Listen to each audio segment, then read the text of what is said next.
Bonjour à tous et bienvenue sur Oromax, je m'appelle Olivier et aujourd'hui je vais vous présenter la petite Omega Seamaster 300 et celle-ci est la version cadran blanc, lunettes noires. Pour ceux qui connaissent la chaîne, vous êtes habitués que je vous présente des montres d'entrée de gamme. Cette fois-ci je tenais à vous présenter quelque chose de plus haut de gamme car je pense fermement que les bonnes affaires existent sur toute gamme de prix et que en horlogerie comme dans beaucoup d'autres domaines, il y a de la valeur dans toute gamme de prix. Mais à 5 700 €, est-ce que cette Omega Seamaster représente vraiment beaucoup de valeur en tant que telle pour vous? Je vous propose d'aller voir ça tout de suite. Alors, mini histoire de cette Seamaster 300. Les fans de Bond que vous êtes savent que la première version de cette montre est sortie en 1993. C'est une version quartz de 41 mm de diamètre qui a d'ailleurs été rendue célèbre dans le film GoldenEye de 1995. 25 ans après, en 2018, lors de Baselworld, Omega a dévoilé ce nouveau modèle qui a remis son ancienne Seamaster 300 au goût du jour et l'a amené dans le XXIe siècle. Cependant, elle garde des traits très caractéristiques que certains adorent, d'autres détestent complètement. Le plus controversial étant bien sûr la couronne d'échappement à hélium à 10 heures. Le deuxième étant ce cadran avec une finition en forme de vaguelette. Le troisième étant cette lunette scalopée. Et le quatrième étant ce bracelet en 9 parties. Que vous aimiez ou non le design, on peut dire qu'elle ne manque pas de personnalité celle-ci. Vous allez voir que pendant cette vidéo, on ne pourra pas s'empêcher de comparer cette montre à la Rolex Submariner. C'est pour ça, je pense qu'Omega l'a sortie, celle-ci était la Rolex Submariner Killer. Et sur beaucoup d'aspects, elle a très bien réussi avec un grand succès commercial. Plein de versions dans tous les sens. Vous avez la version bleue, la version noire, cette version blanche, une version grise, des versions boîtier acier et or. Vous avez un éventail d'options qui se présentent en vous. Moi, c'est la blanche qui me plaisait le plus. Alors, parlons avant tout des dimensions. Vous avez ici un diamètre de 42,3 mm par une épaisseur de 13,4 mm, un corne à corne de 49,6, une longueur de maillon à maillon de 50,4 mm, une longueur d'entrecorne de 20 mm et un bracelet qui a une largeur de 20 mm sur toute sa longueur. La largeur du fermoir est de 21 mm. Donc on va pas se le cacher, cette montre est grande. Elle n'est pas énorme, elle se portera relativement bien dans les poignets moyens et bien sûr bien dans les poignets grands. Je dirais que la limite basse pour porter cette montre assez confortablement, ça serait 16,5 mm.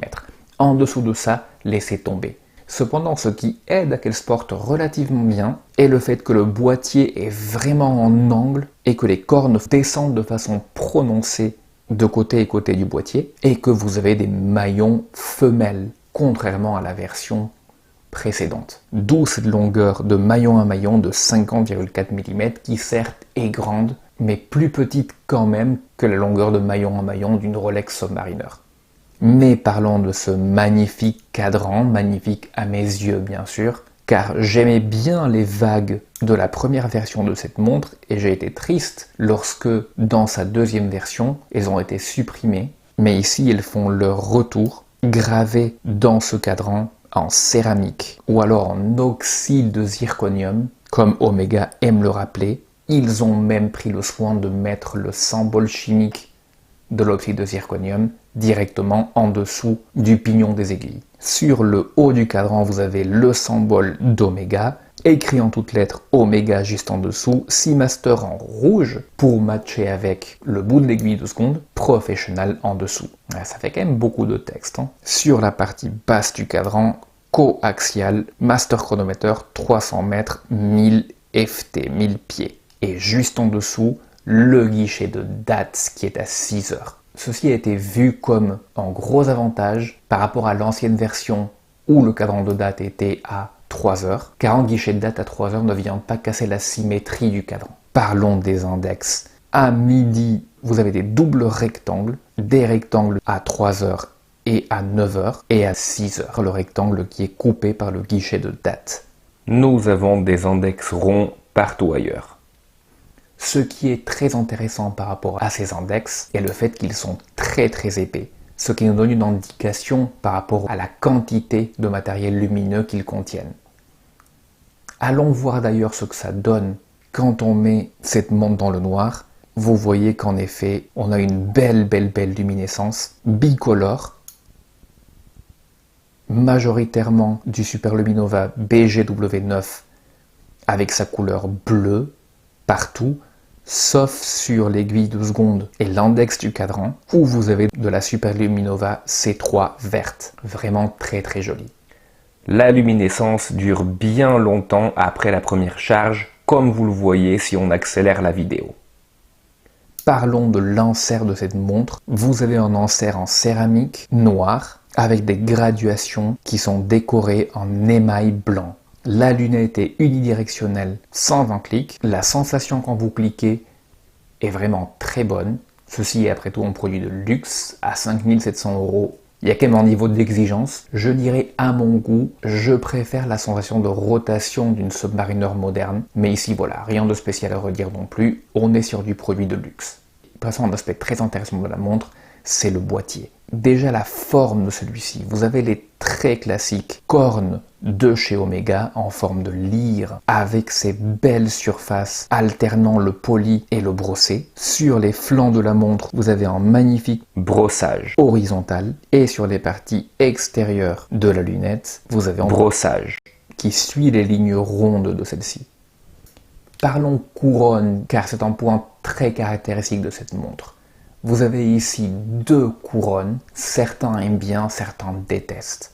Parlons en premier de la couronne classique, la couronne à 3 heures, qui est bien sûr signée Omega, qui est vissée bien évidemment, ce qui aide aux 300 mètres de résistance à l'eau de cette montre. Passons maintenant à la deuxième couronne, la couronne d'échappement à hélium. Cette couronne est un élément de design qui a également changé dans cette version 2018. Avant, elle était cylindrique, maintenant elle est conique. Et dessus, vous avez le symbole chimique de l'hélium, He.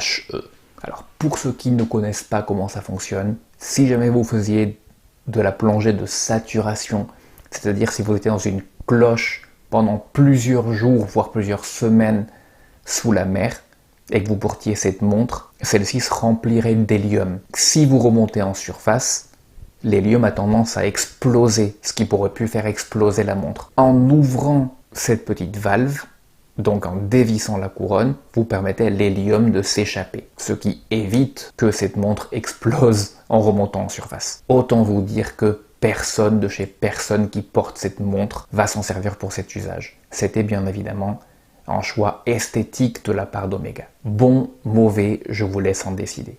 Les aiguilles de cette montre sont également très caractéristiques, car squelettisées, encore une fois, certains adorent, certains n'aiment pas du tout. Moi, je trouve que c'est plutôt pas mal, sauf pour le fait que ça ne permet pas de contenir assez de matériel luminescent à mon goût.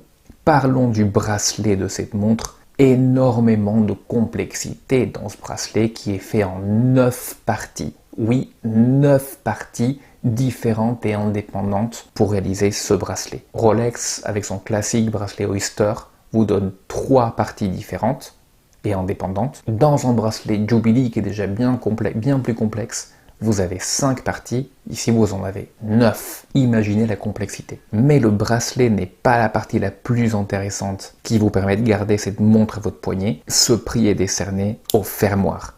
À part le fait d'être joliment signé Omega, ce fermoir est bien évidemment solide, très solide, et il contient une extension pour la plongée qui est également faite en matériel solide. Mais en plus de ça, il propose un système d'ajustement rapide, ce qui vous permettra d'ajuster sur environ 5-6 positions votre montre, de micro-ajuster votre montre sur environ 1 cm, 1 cm et demi. Ce qui est vachement utile pour mettre cette montre exactement à votre taille et bien évidemment pour la resserrer ou la desserrer en fonction de vos activités ou de la température ou de vos changements de poids.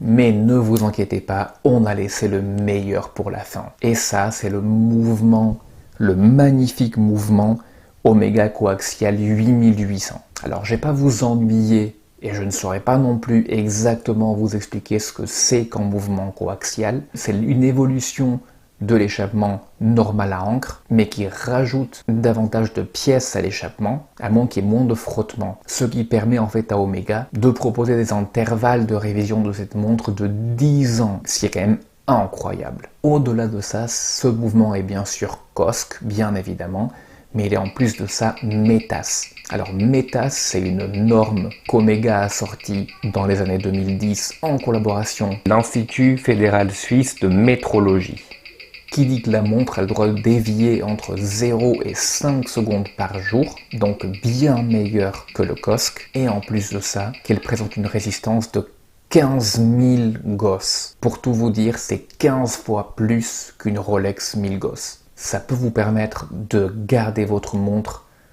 pendant que vous faites en IRM, par exemple. Je sais pas pourquoi vous le feriez, mais bon. Sur mon exemplaire et dans la vie réelle, j'obtiens une précision de plus 1,2 secondes par jour. Donc des résultats franchement exceptionnels.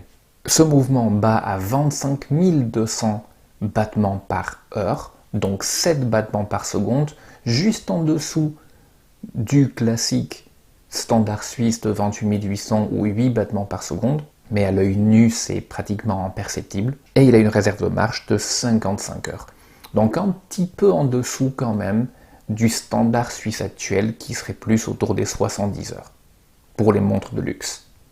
Bon, ok, je sais, on a parlé vachement technique dans cette vidéo, elle a été très longue, mais je pense que cette montre le méritait. La première montre de luxe sur la chaîne, une belle pièce. 5 700 €, c'est beaucoup d'argent. Surtout qu'à sa sortie, elle était, si je ne m'abuse, elle était plutôt à 5 100.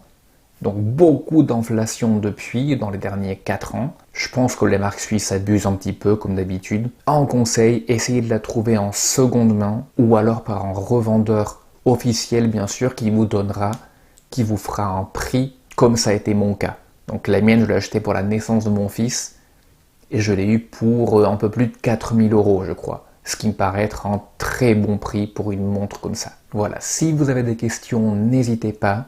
N'hésitez pas à vous abonner à la chaîne. Pour ceux qui connaissent la chaîne, ne désespérez pas. Mon focus restera sur les montres qualitatives d'entrée de gamme, c'est-à-dire 500 voire 300 € et moins. Mais de temps en temps, je veux me permettre de vous présenter des pièces haut de gamme. Voilà pour la vidéo. Je vous remercie énormément de l'avoir suivi, surtout pour ceux qui sont arrivés à la fin. Je vous souhaite une excellente journée et je vous dis à très bientôt. Au revoir.